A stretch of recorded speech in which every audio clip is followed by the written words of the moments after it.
നമസ്കാരം, ഞാൻ ഹാപ്പി ബൈജു. ഞാൻ ഇന്ന് ഇവിടെ ലൈവിൽ കുറച്ച് കാര്യങ്ങൾ പറയാൻ വേണ്ടിയിട്ടാണ് ഇന്ന് ലൈവിൽ വന്നിരിക്കുന്നത്. ഒത്തിരി നാളായി ഞാനത് പറയണമെന്ന് ആഗ്രഹിച്ചത്. പിന്നെ നമ്മൾ ഈ ഭൂമി വിട്ടു പോകുന്നതിന് മുമ്പ് പറയുന്നതാണല്ലോ അതിൻ്റെ ഉത്തമം എന്ന് തോന്നിയതുകൊണ്ടാണ് ഞാനത് പറയുന്നത്. എന്നെ സംബന്ധിച്ചൊരു കലാകാരൻ എന്ന രീതിയിൽ ഒരു 10-30 വർഷത്തോളമായി ഞാൻ ഈ കലാ ഫീൽഡിൽ ഞാൻ വന്നിട്ട്. അപ്പോൾ എന്നെ സംബന്ധിച്ചു കൈപ്പേറിയതും സന്തോഷകരവുമായിട്ടുള്ള ഒത്തിരി അനുഭവങ്ങൾ എനിക്ക് ഇത്രയും വർഷക്കാലം എനിക്ക് ഉണ്ടായി എന്നുള്ളതാണ് എൻ്റെ ഏറ്റവും വലിയ സന്തോഷം. ഹാപ്പിനെസ് എൻ്റെ പേര് പോലെ തന്നെ ആ സന്തോഷം ഞാൻ അനുഭവിച്ചുകൊണ്ടിരിക്കുകയാണ്. പക്ഷെ തിരിഞ്ഞു നോക്കുമ്പോൾ നമ്മൾ തിരിഞ്ഞു നോക്കണ്ട എന്ന് പറയും എങ്കിലും മുന്നോട്ട് തന്നെയാണ് പോയിക്കൊണ്ടിരിക്കുന്നത്. റോക്കറ്റ് പോലെ മുന്നോട്ട് തന്നെയാണ് പോയിക്കൊണ്ടിരിക്കുന്നത്. പക്ഷെ പുറകിലേക്ക് നമ്മൾ നോക്കുമ്പോൾ അതിപ്പോ എന്തിനാണ് പറയണേ എന്ന് ചിലപ്പോ ചില വ്യക്തികൾ ചോദിച്ചേക്കാം.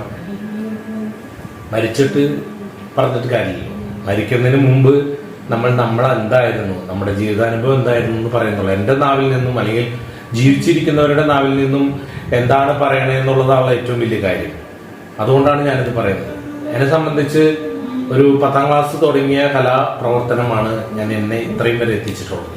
അന്ന് തുടങ്ങി ഞാൻ ഒത്തിരി കലാകാരന്മാരെ എന്നോടൊപ്പം 2000-ലാണ് ഞാൻ ആദ്യമായിട്ട് ഏഷ്യാനെറ്റ് എന്ന് പറയുന്ന ആ ഒരു ഷോയിലൂടെ ഞാൻ അറിയപ്പെടുന്നത്. അതിനു മുമ്പ് നമ്മൾ 10ാം ക്ലാസ്സിലാണ് ഞാൻ മിമിക്രി എന്ന കലാരൂപം ഞാൻ സ്വീകരിക്കുകയും അതിന് മുമ്പ് എല്ലാം ഉണ്ടായിരുന്നു. സ്പോർട്സും ആർട്സും ഒരേപോലെയാണ് ഞാൻ കൊണ്ടുവരുന്നത്. പക്ഷെ ഒത്തിരി കലാകാരന്മാരെ എനിക്ക് ചാനലിലൂടെ പരിചയപ്പെടുത്താനും അവരിന്നും അറിയപ്പെടുന്നവരായിട്ട്, ഇന്ന് എന്നേക്കാളും മേലെ അറിയപ്പെടുന്നവരായിട്ട് ഇരിക്കുന്ന കുറെ കലാകാരന്മാരെ എൻ്റെ കൈകളിലൂടെ വളർന്നിട്ടുണ്ട്. ഞാനിത് പറയണത് എന്നെ തന്നെ ഞാൻ വളർത്തുന്ന ആൾക്കാർ എന്ന് പറയുന്നതല്ല. പക്ഷെ നമ്മൾ ആരൊക്കെ വളർത്തിയോ അവരാണ് ജീവിതത്തിൽ ഏറ്റവും വലിയ നമുക്ക് നമ്മുടെ കഞ്ഞുകൂടി മുട്ടിച്ചിട്ടുള്ള വ്യക്തികൾ. നമ്മൾ എത്രത്തോളം സ്നേഹിച്ച് നമ്മൾ മറ്റുള്ളവരെയൊക്കെ വളർത്താൻ വേണ്ടി ശ്രമിച്ചിട്ടുണ്ടോ ആ വ്യക്തിത്വങ്ങളാണ് നമ്മുടെ ജീവിതത്തിൽ ഏറ്റവും വലിയ പാരകളായിട്ട് വന്നിട്ടുള്ളത്. അത് എനിക്ക് തോന്നുന്നു. പക്ഷെ എനിക്ക് അതിനെ ഓർത്ത് വിഷമമില്ല. കാരണം നമ്മൾ ഒരു യഥാർത്ഥ ദൈവിക ദാനമാണെന്ന് ഞാൻ വിശ്വസിക്കുന്ന ഒരുത്തനാണ്. അപ്പോ ദൈവം തന്ന ദാനം അതൊരു മനുഷ്യ വ്യക്തികൾക്കും അടിച്ചമർത്താനോ തകർക്കാനോ പറ്റില്ല. എത്ര പേര് വെട്ടാൻ നോക്കിയാലും അത് പൂർവാധിക ശക്തിയോടുകൂടി മുളച്ച് വളരും. അങ്ങനെ വിശ്വസിക്കുന്ന ഒരാളാണ്. അങ്ങനെ തന്നെയാണ് ഞാൻ ഇത്രയും വളർന്നുകൊണ്ടിരിക്കുന്നത്. അപ്പോ നമ്മൾ എത്രത്തോളം പേരെ ഞാനിത് വളർത്തിയിട്ടുണ്ടോ അവരോട് ഒറ്റ ചോദ്യം എനിക്കുള്ളൂ. നമ്മൾ ഒരാളുടെ കുഴി തോണ്ടുമ്പോൾ നമ്മുടെ കുഴി തോണ്ടാൻ ബാക്കിൽ ദൈവം 10 പേരെ ഒരുക്കിയിരിക്കും. അത് കലാ ഫീൽഡിലേക്ക് നമ്മൾ ശ്രദ്ധിക്കേണ്ട ഒരു കാര്യമാണ്.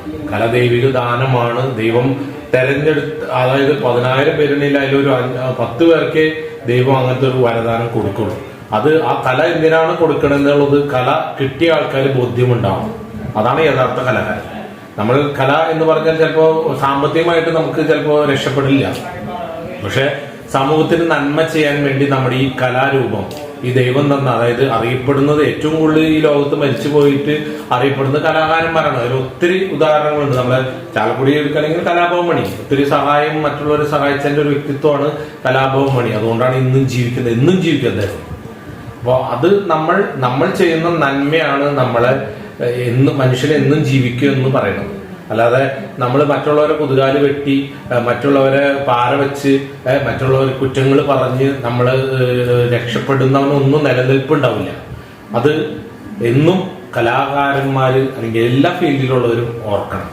നമ്മളുടെയൊക്കെ എന്താ പറയുക, ഇപ്പൊ നമുക്കറിയാം നമ്മുടെ മുമ്പിൽ എത്രയോ പേര് നല്ല പ്രായത്തിൽ മരിച്ചു വീഴുന്നു. നമ്മുടെയൊക്കെ ജീവിതം എന്ന് പറഞ്ഞാൽ നമുക്ക് തന്നിരിക്കുന്ന ഈ ഒരു സമയം മറ്റുള്ളവർക്ക് സന്തോഷം കൊടുക്കാൻ, ഉപകാരം ചെയ്തില്ലെങ്കിലും സന്തോഷം കൊടുക്കാനോ മറ്റുള്ളവരെ സഹായിക്കാനോ എങ്കിലും നമ്മൾ നമ്മുടെ ജീവിതം കൊണ്ട് ഉപയോഗിക്കണം എന്ന് മാത്രമേ എനിക്ക് പറയാനുള്ളൂ.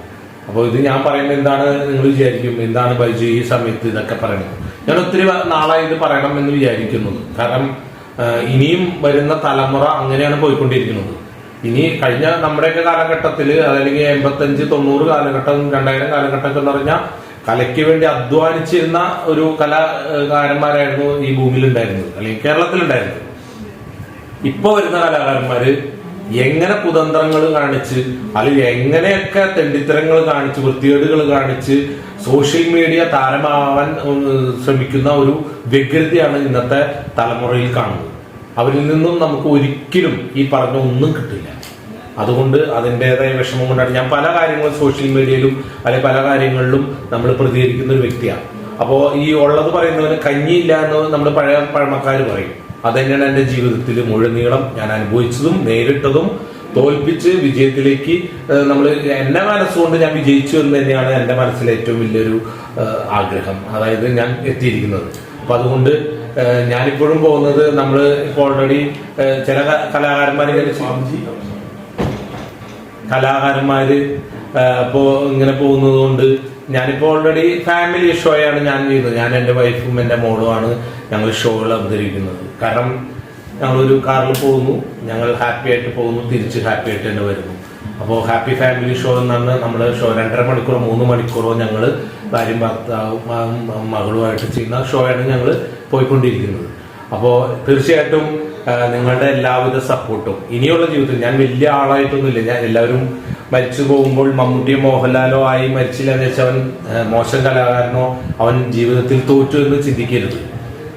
അവന്റെ സന്തോഷം എത്രത്തോളം അവൻ ജീവിതത്തിൽ സന്തോഷം അനുഭവിച്ചിട്ടുണ്ടോ അതിനേക്കാൾ ഉപരി മറ്റുള്ളവർക്ക് സന്തോഷം കൊടുക്കാൻ എന്നാലാവുന്ന രീതിയിൽ എന്റെ സന്തോഷം മറ്റുള്ളവർക്ക് പകർന്നു കൊടുക്കാൻ എനിക്ക് സാധിച്ചിട്ടുണ്ടോ അതാണ് ജീവിത വിജയം.